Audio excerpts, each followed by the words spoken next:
Là, typiquement, nous avons une quille. Voyez ce jardin urbain? Eh bien, ça sert d'hôtel aux insectes. Comment empêcher la diminution de la biodiversité, même en milieu urbain? C'est à ce sujet que s'est intéressée la Cour des comptes, qui vient de publier un rapport. Nous sommes tous des usagers des espaces publics comme les parcs, mais aussi les cimetières.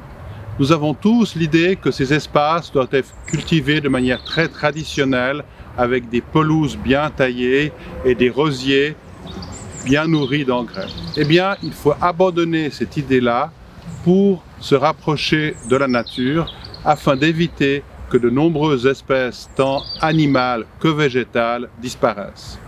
Les 23 communes urbaines du canton de Genève, depuis une dizaine d'années, s'intéressent à la promotion de la biodiversité. Et les mesures en faveur de la biodiversité peuvent être relativement simples. Dans les cimetières, on peut remplacer les allées recouvertes de bitume par des allées recouvertes simplement de gravier, et dans ce gravier vont pousser naturellement des herbes rases. Et puis la déambulation des usagers de cet espace public va créer ainsi un chemin. Ce que nous avons constaté dans le canton de Genève, c'est que les 23 communes dont on peut dire qu'elles ont un caractère urbain ont pris des mesures en faveur de la biodiversité depuis déjà une dizaine d'années. Ces mesures ont souvent été prises à l'initiative même des services techniques, des jardiniers qui s'occupent traditionnellement des parcs ou des espaces publics tels que ceux qu'on trouve devant une mairie, ou bien ces mesures ont été prises parfois à l'initiative des autorités exécutives. Ce qu'il y a d'intéressant, c'est que nous avons pu aussi mesurer les réactions de la population face à de tels changements, et les gens sont en général très favorables à de telles mesures. Ils apprécient le fait de voir des prairies naturelles, ils apprécient par exemple le fait de voir des moutons paître dans un jardin public au lieu de voir cette herbe simplement coupée par une machine. Bref, ils sont tout à fait sensibles à ce genre de changement sans être pour autant parfaitement au courant de tout ce que ces changements apportent à la nature.